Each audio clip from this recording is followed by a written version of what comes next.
So I've been diving into the Hologram Electronics Chroma Console for the last couple of months now, and this thing can do it all. And I feel like pedals like this with so many options can be really overwhelming and lead to analysis paralysis. It can be a little bit tough to know where to start and how to start dialing some sounds in. So today I want to show you how I'm using the Chroma Console in my workflow and hopefully inspire you with some ideas for how you can take a pretty overwhelming pedal and get some really inspiring sounds out of it. So really, I like to use the Chroma Console as more of an additive effect. I don't really use it just by itself. I really do like to use this kind of like a Swiss Army knife, where I will just add it in with whatever type of sound that I need in a moment. But a lot of times I'm using that in addition to some of my other effects like reverb and delay. There's some really crazy spaceship noises that you can get out of this thing, a lot of which you've probably seen on YouTube already, but what I feel like hasn't really been shown or talked about a whole lot is just the simple, classic, really practical effects that this thing can offer as well. So for today, I want to kind of break up this video into different chunks. So I'm basically going to start with some of these more kind of practical, classic effects, and then dive into some of the crazy stuff that this can do. And then for the last few sounds, really kind of combine the two, kind of like a familiar classic sound with a bit of a different, unique Chroma Console twist on it. We've got a little bit of everything with these presets, but at the end of the day, I really wanted all of these, no matter if they're really, really crazy sounds or pretty simple classic sounds, I wanted all of them to be really usable in a live context. So let's start with some more of the straightforward classic effects, and what better place to start than with vibrato, which is my favorite effect. I've got a few different vibratos, but I found that some of my favorite vibrato sounds on here aren't actually on the vibrato sound, it's actually on the pitch sound. So normally where that would just be an octave of some sort, there's a really cool vibrato modulation in there. So a lot of kind of my vibrato sounds are using that. So here's just sort of my regular go-to vibrato sound.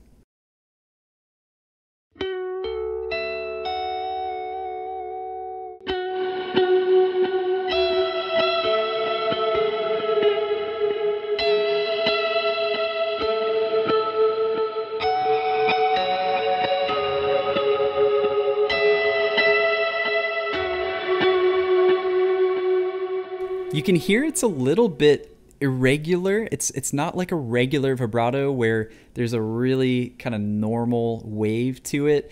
It seems like there's a bit of kind of this intermittent waveform happening here. And that's one of the really quirky things, really cool things about the Chroma Console that I like so much. It really takes a lot of these familiar sounds, it kind of throws its own twist into things. So that'll be a theme. You'll see that a little bit more as we keep moving, but that is the vibrato sound. Let's move on to the chorus.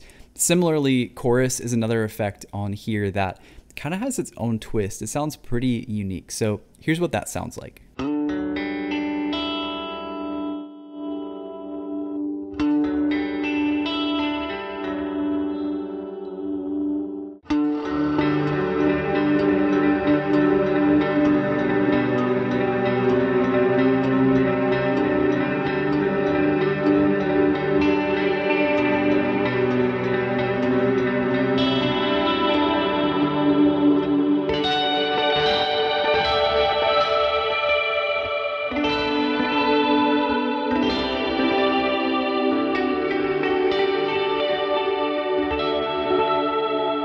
So funny enough, the chorus sound is actually also using the pitch function. I really feel like the pitch function on here has so much versatility to it. There's a ton of different sounds, really cool options you can get out of it. So that is the chorus sound. So let's move on to tremolo. So with tremolo, it's one of those effects, I don't really use it that often. I never really wanted to bite the bullet and buy a dedicated pedal that would take up space on my board just for tremolo. So it's one of those things on here. It's really, really nice in a moment's notice.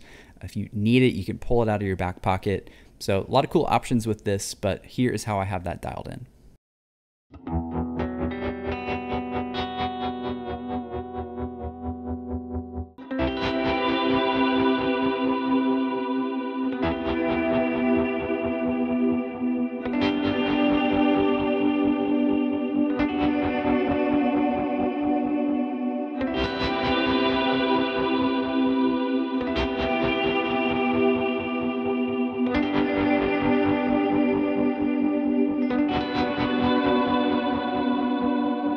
So like I mentioned earlier, there are some crazy sounds in here as well. And again, I wanted to make sure that these were wild, but also really usable and inspiring. This is something that I feel like would be usable during a live scenario. So this first one, I called it Supernova because I feel like using the gesture control on this reminds me of like a spaceship or something. I don't know. But if you're not familiar with the gesture control, basically what that is you can record any of the knob movements. So I've kind of messed with some of the knob movements and recorded that as a gesture with this one. So you'll see, it kind of shoots up and shoots down different octaves. That's kind of what made me think of a spaceship or something like that. But this is also on the collage setting. So basically what that is it kind of takes your signal and spits it back out kind of intermittently, kind of almost like a scatter delay type of thing in different octaves. So it's a little bit crazy, but I feel like if you throw a ton of reverb on this and use it as kind of more of an ambient sort of soundscape generator sort of a thing, it's got some really great potential. So here's what that sounds like.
And speaking of creating cool textures and soundscapes, there is an awesome reverse delay on here. There's so many cool things that you can do with it, but one of the things that I really enjoy about it is that you can actually pitch it up an octave. So what I've done with this next one is I have basically made it 100% wet, so you can't hear the actual dry attack of the note at all. And that reverse delay is actually pitched up an octave higher. So what happens is there's some really cool, it almost sounds like this side chain sort of thing, this kind of pulsing rhythmic texture. So there's some really, really cool things that you can create with this as well.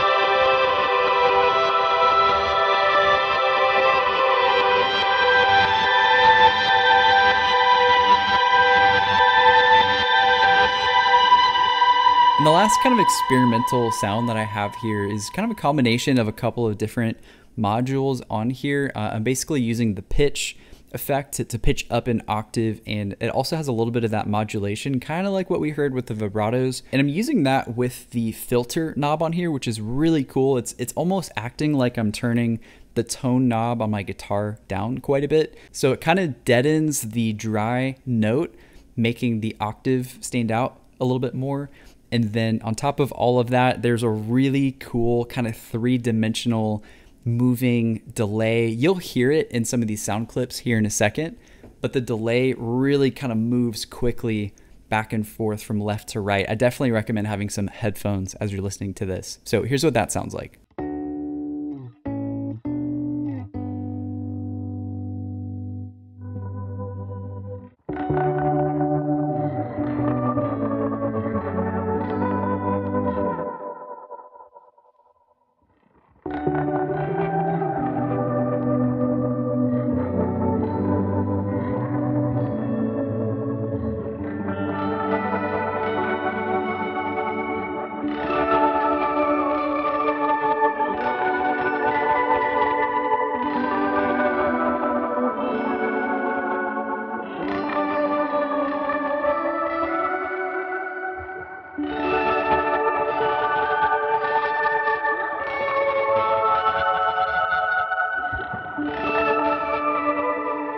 By the way, all of these presets that you're hearing are available to download. So if you have a Chroma Console and you want to download these for yourself, I'll have the link down in the description. So feel free to check that out. So we kind of covered the two extremes, the really kind of classic sounds, really experimental sounds. And I wanted to just have a few presets that are kind of like smack in the middle of those two. So kind of familiar sounds with a really unique kind of Chroma Console twist on it. And so the first preset I want to jump into is this analog delay, which is so cool. This is honestly probably one of my favorites out of all of these. It's really warm, but it's got a lot of nice modulation, especially as you listen to more and more of the repeats.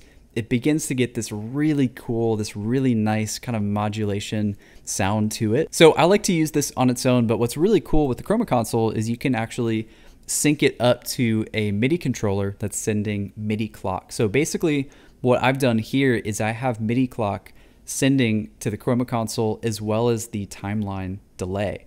So really, no matter what song I'm in, whatever BPM I'm sending, the delays and some of the other effects too are all going to sync up to that MIDI clock, but it's always going to be in time with the timeline. So what I like to do with this analog delay, which is an 1/8 subdivision, I really like to stack this with a dotted 1/8 on the timeline. So with the two of those playing together, there's this really cool kind of bouncy delay thing where you can get really rhythmic stuff. You could also throw on a ton of reverb and get some really kind of wide ambient sounds with all the modulation on there too.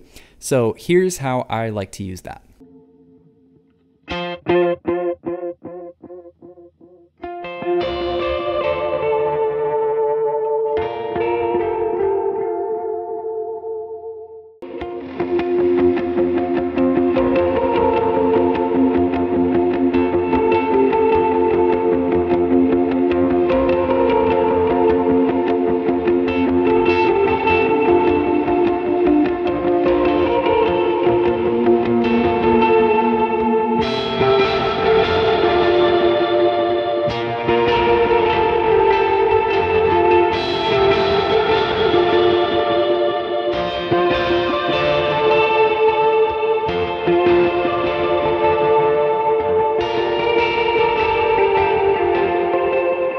So next, I'm actually gonna bring us back to vibrato. I'm not done with the vibrato just yet. Again, like I said, it's my favorite effect. So I wanna talk about this lo-fi setting. This is just like the vibrato that we heard earlier, but I've also added in the filter control to remove a lot of the highs. So just like we heard with that dream setting a little bit ago, where it removed a lot of those highs, it was just like turning the tone knob down on the guitar. We're basically doing the same thing here. So what happens is we get this really cool kind of chewy vibrato sound that sounds really kind of lo-fi. If you need something that's maybe a little bit more chill and kind of blends into the background, this is perfect for that.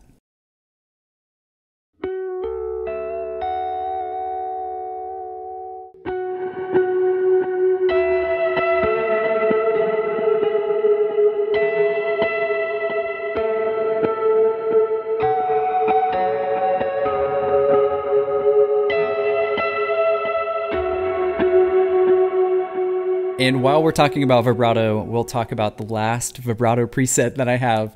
And this one is called Wide Vibes because it gets super wide. So this is actually the vibrato where I'm actually using the vibrato setting on here. And it's this really cool stereo vibrato. So I'll show you just a little bit of dry playing with nothing on, and then I'll add in that vibrato. And you'll just hear immediately, it pulls everything to the sides. It just sounds super wide, super huge. It's got a little bit of a different sound to it as well. It's almost like there's little bits of chorusing that happen too. So very, very cool. It's a lot different than some of the other vibrato sounds that we've covered earlier. So here's what that sounds like.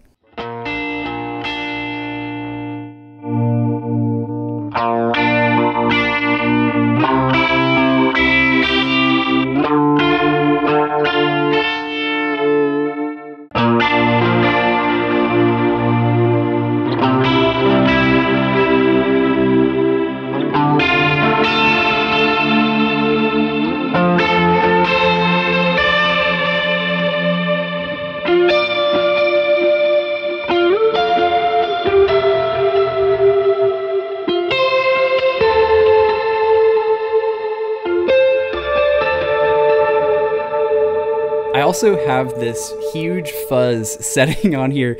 I couldn't talk about presets and sounds on the Chroma console without at least having one fuzz sound, because the fuzzes in this are actually really great. Honestly, the fuzzes, the drives, for them being digital, are actually really, really awesome. I'm super impressed. So I wanted to add a little bit of flair onto this one. I wanted to make it huge. So what I've done is I basically used the howl fuzz setting on here, and I've also added in the doubler. So it's really gonna, similar to that vibrato sound, it's gonna kind of bring things out to the sides a bit more, just make it sound a lot more wide and full.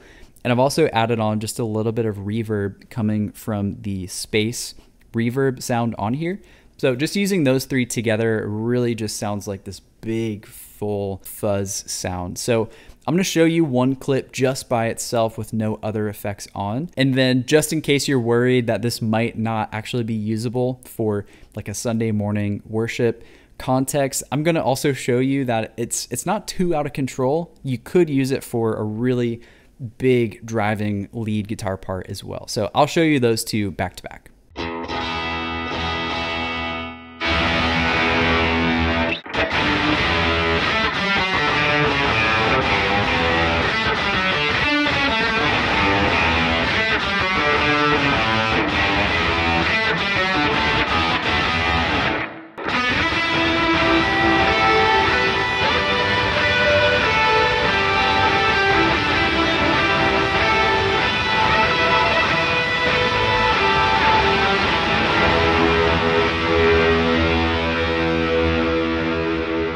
Like I mentioned earlier, I'll have the link down in the description if you want to check these out for yourself. But really, this was just one pedal out of the whole rig. I was adding in different pedals here and there. So if you want to see the whole rig rundown of my whole pedal board and how I get some of these tones, I'll have a link right up here. Feel free to go click that and check it out, and I will see you in the next one.